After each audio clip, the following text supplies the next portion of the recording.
থেকেই কত পাতা ছিল। হ্যালো এভরিওয়ান, সুস্মিতার সঙ্গে এক্সপ্লোরিং লাইফে সবাইকে জানাই অনেক অনেক স্বাগত।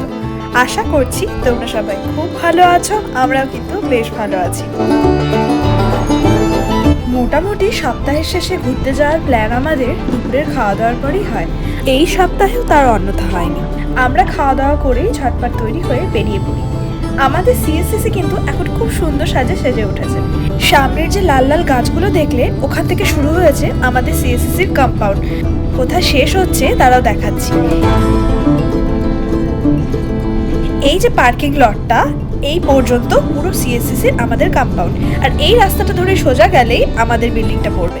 আমাদের কিন্তু বাস ধরার জন্য এতটা রাস্তা হেঁটে আসতে হয়। আমরা কিন্তু এখন ঢুকে গেছি সেন্ট পলসে। মিনিয়াপলিস আর সেন্ট পলস দুটো শহর পাশাপাশি।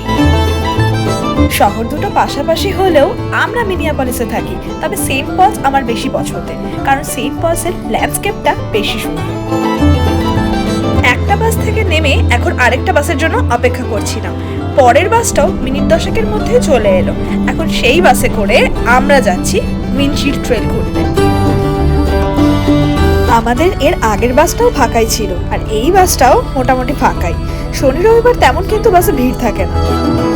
নির্দিষ্ট জায়গায় বাস থেকে নেমে পড়েছি। এখন গুগল বাবাজির সাহায্য নিয়ে আমাদের এগিয়ে যেতে হবে। রাস্তাটা প্রচন্ড সুন্দর, সব পাতাগুলো পুরো হলুদ লাল, কিছু কিছু সবুজ আছে যেগুলো ঝরবে না। হ্যাঁ, হাওয়াটা হাওয়ায় নড়ছে, বেশ ভালো লাগছে।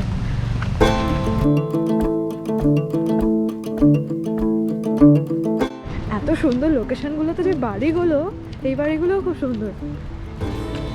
এই রাস্তাটা দিয়ে যেতে হবে না, ওইটা দিয়ে চলো না, ওই রাস্তাটা খুব সুন্দর। দুপুরের দিকে রোদ ছিল, কিন্তু এখন আকাশটা খানিক মেঘলা মেঘলা হলেও হাওয়া হচ্ছে বেশ সুন্দর, আর হাঁটতে কিন্তু খুবই সুন্দর লাগছে। সামনের গাছগুলোকে দেখুন, পুরো লাল হলুদ কমলা, দারুণ চারপাশটা।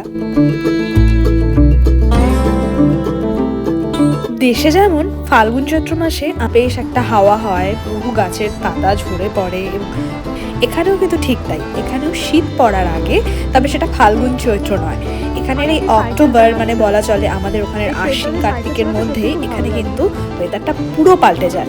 একটা অন্যরকম হাওয়া হচ্ছে, তার সঙ্গে গাছের পাতার রং পুরো পাল্টে গিয়েছে। গাছের ওপরের অংশের তুলনায় এখন কিন্তু পাতা চোখে পড়ছে ঠিক গাছের নিচে। মনে হচ্ছে যে সম্পূর্ণ নিচটা জুড়ে যেন রংবাহারি পাতার চাদর বিছিয়ে দিয়েছে। ওই দিক দিয়ে উইনচিল ট্রেল, ওটা দিয়ে হাঁটতে যাবো।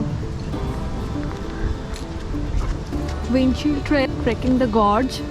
Did you know that the Winchell Trail was the first rustic hiking trail in the city?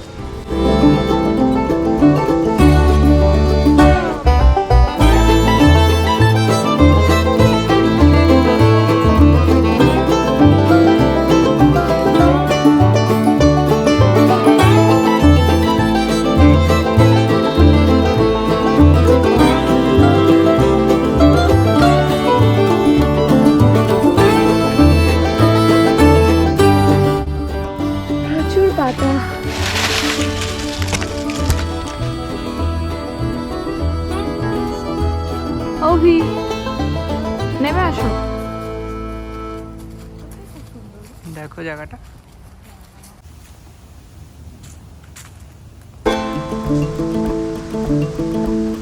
উইনচিল trail ধরে যত এগোনো শুরু করলাম, আমি এক পা এগোই আর বলি জায়গাটা সত্যি সুন্দর। এই রকম জায়গা ওই আমার ক্লাসমেটের খাতার ঠিক কভার পেজগুলোই দেখেছি, আর সামনাসামনি এরকম রাস্তা ধরে ঘুরতে পারবো সত্যিই কোনোদিনও কল্পনা করিনি। আমেরিকায় আসার পর আমার যেটা সবসময় মনে হয় যে চারপাশ বড্ড ফাঁকা, তবে আজ বিকেলে ঘুরতে এসে দেখছি আমাদের মতো প্রচুর মানুষ এসেছে এই সুন্দর পরিবেশের রংবাহারি গাছেদের সৌন্দর্য উপভোগ করতে। চারপাশে সারি সারি গাছগুলো লাল হলুদ কমলা সবুজ বাদামি রঙে সেজে উঠে এত সুন্দর, মনে হচ্ছে এ যেন বলছে আমায় দেখ, আবার মনে হচ্ছে ও যেন বলছে আমায় দেখ, চোখ সরানোই তাই। ট্রেলের কোথাও কোথাও মাটির রাস্তা, আবার কোথাও কোথাও পাকা করে বাঁধিয়ে দেওয়া।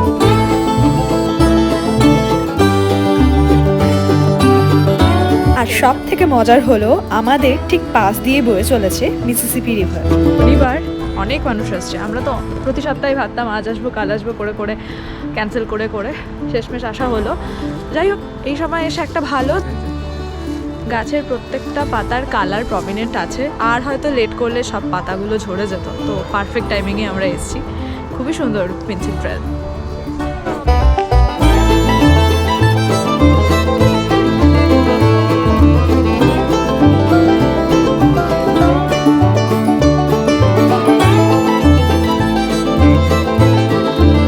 এবার ঠিক করলাম মেইন ট্রেলের রাস্তা ছেড়ে আমরা একটু সাইড দিয়ে নদীর দিকে নেমে যাব। হ্যাঁ, ভালো জুতো পরে আসতে হতো।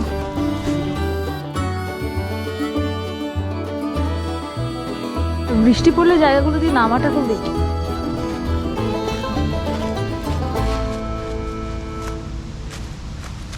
সাবধানে, তোমার এই জুতোটা তো আমাকে বলছি।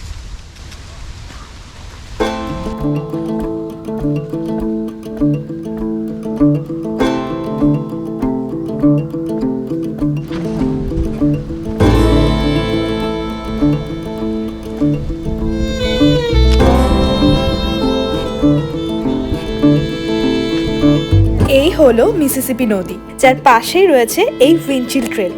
5 মাইলের মতো রাস্তা জুড়ে পুরো কিন্তু হেঁটে আসা যায় এই গাছের মধ্যে দিয়ে। এই সম্পূর্ণ ট্রেলটা আজ আমাদের কভার করা সম্ভব না। আমার খুব ইচ্ছে ছিল নদীর সামনে, নদীর ধারের দিকে আসার, তার জন্যই আমরা নদীর কাছে নেমে এলাম। হারবে এই রাস্তাটা দিয়ে অনেকটা যাওয়া যাবে।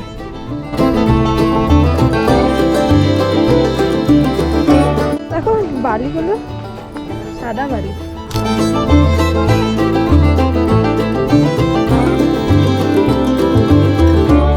কালারগুলো দেখছো?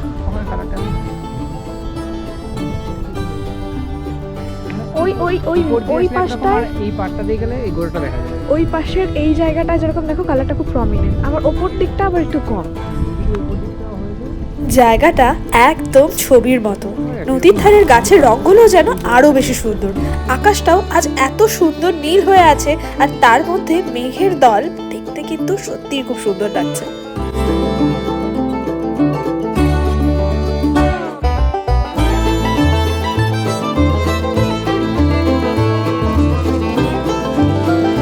উইনচিল ট্রেল আবার পেট ফ্রেন্ডলিও। নিজের প্রিয় পোষ্যকেও সঙ্গে করে ওনারা নিয়ে চলে এসেছেন।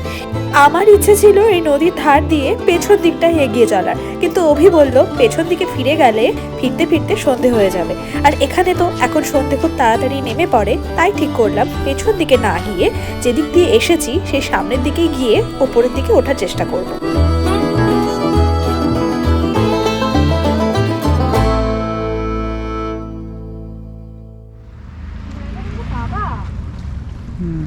সাবধানে যেতে হবে। এই সাইড দিয়ে ডান দিক দিয়ে হচ্ছে।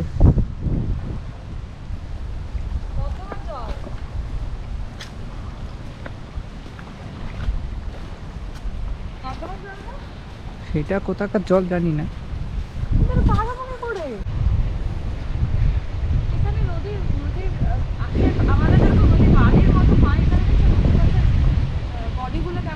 হ্যাঁ,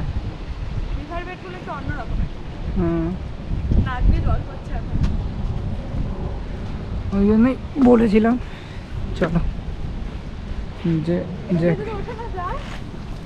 যাবে, চলো।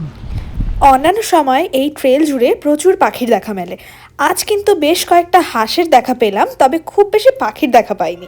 জানলাম এখানে নাকি খুব সুন্দর সুন্দর ফুলেরও দেখা পাওয়া যায়। এই জায়গা দিয়ে সামনে এগোতে এগোতে আমার খুব মনে সংশয় হচ্ছিল যে আদেও পুরো রাস্তাটা আমরা এভাবে ফিরতে পারবো কিনা, কারণ রাস্তার মাঝে মাঝে ছোট বড় গাছ দিয়ে রাস্তাগুলো পুরো বন্ধ হয়ে আছে। খানিকটা এগোনোর পর বুঝতে পারলাম আর আমরা পুরো রাস্তাটা ফিরে যেতে পারবো না। আর এদিকে এই নদীর ধার দিয়ে আসতে গিয়ে আমরা কিন্তু পুরো একা হয়ে গিয়েছি, মানে আমাদের আগে পরে আর তেমন কোনো লোকই ছিল না। তখন তো খুব ভয় হচ্ছিল। এইদিকে সন্ধে নেমে আসছে প্রায়, আর সন্ধে যদি নেমে যায় এখান থেকে আমরা উপরে উঠবো কি করে? এখন যদি উপরে উঠতে হয় যেদিক দিয়ে আমরা নেমেছি সেই জায়গাটা তো অনেকটাই পেছনে আমরা ফেলে এসেছি। পুরো রাস্তাটা এখন একা একা ফিরতে হবে। মনে মনে এই ভয় নিয়ে পেছনে হাঁটতে হাঁটতেই এক ফ্যামিলির সঙ্গে আমাদের দেখা হয়। তারাও আবার আমাদের মতোই উপরে ওঠার রাস্তা খুঁজছেন। যখন তাদের জানালাম যে এই রাস্তা ধরে সামনে এগিয়ে যাওয়া সম্ভব নয়, তাদের দুজন ছেলে মেয়ে দেখলাম তড়িয়ে এই মাটির রাস্তা ধরে উপরে উঠে পড়লো এবং তাদের পিছু পিছু তাদের বাবা মারাও। আমরাও তাদেরকে অনুসরণ করে উপরে উঠে আসলাম। ট্রেকিং এর অভিজ্ঞতা থাকায় এই 70 ডিগ্রির খাড়া চড়াই উঠতে যেরকম অসুবিধা না হলেও উপরে উঠে এই লোহার ফেন্স টপকাতে গিয়েই আমি পড়লাম মুশকিলে। আমায় তখন দুজন পথচারী ভদ্রমহিলা সাহায্য করলেন, প্রায় বলা চলে পোগল দাবা করেই।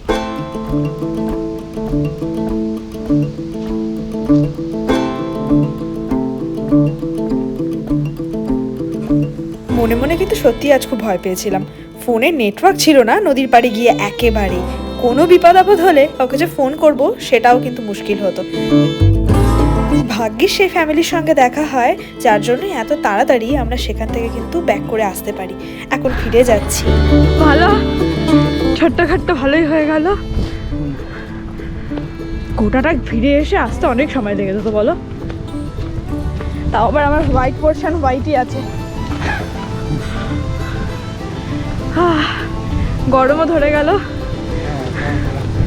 এখন আর ঠান্ডা লাগবে না। আমাদের সামনের ওই যে 4 জনের ফ্যামিলি, ওনারাই ছিলেন যারা আমাদের সঙ্গে উপরে উঠে এলেন। পুরো ট্রেলটা জুড়ে বেশিরভাগ ওক, ম্যাপল এইসব গাছে বেশি চোখে পড়লো, তবে নদীর ধারে পেইরি বা সাভানার ঘাস জাতীয় কিছু গাছ ছিল।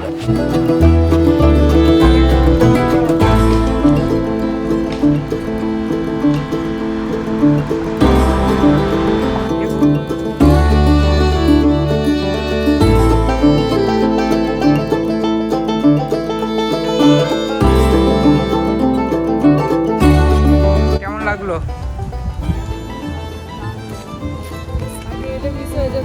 আমি অনেকদিন ধরে অভিকে টানাটানি করছিলাম, আমাকে উইনচিল ট্রেল নিয়ে চলো, আমাকে উইনচিল ট্রেল নিয়ে চলো। হয়তো আগে এলে এই কালারটা উপভোগ করতে পারতাম না, আর আরও যদি কয়েক সপ্তাহ দেরি করে আসতাম তবে এত কালার পেতামও না। কারণ এই কালার কিন্তু বেশি দিন স্থায়ী থাকে না, মানে একটু বৃষ্টি হলে বা জোরে একটু হাওয়া হলেই সম্পূর্ণ গাছের পাতা ঝরে যায়। তো একদম পারফেক্ট টাইমিং, তার জন্যই বলছি।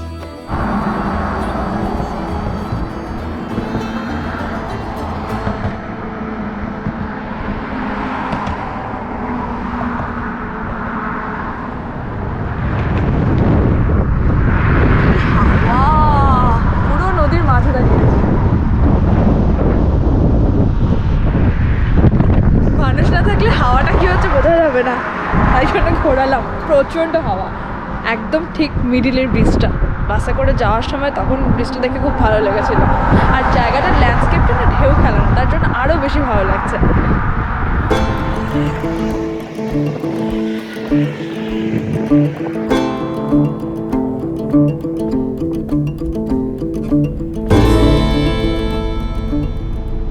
সামনে একটা টার্গেট ছিল, হেঁটে হেঁটে সেখান থেকে কিছু টুকটাক বাজার করে এখন আমরা বাসে উঠে পড়েছি। ফিরে চললাম আবার বাড়ির পথে। ভিডিও এখানেই শেষ করছি। কেমন লাগলো তোমাদের আমার আজকের ব্লগটা কমেন্ট করে জানিও কিন্তু। যদি তোমাদের আমার ভিডিও ভালো লেগে থাকে তবে লাইক কমেন্ট শেয়ার করতে ভুলো না, আর যারা আমার চ্যানেলে নতুন তারা প্লিজ চ্যানেলটাকে একটা সাবস্ক্রাইব করে দিও। সবাই ভালো থেকো, সুস্থ থেকো, দেখতে থাকো এক্সপ্লোরিং লাইফ সুস্মিতার সঙ্গে।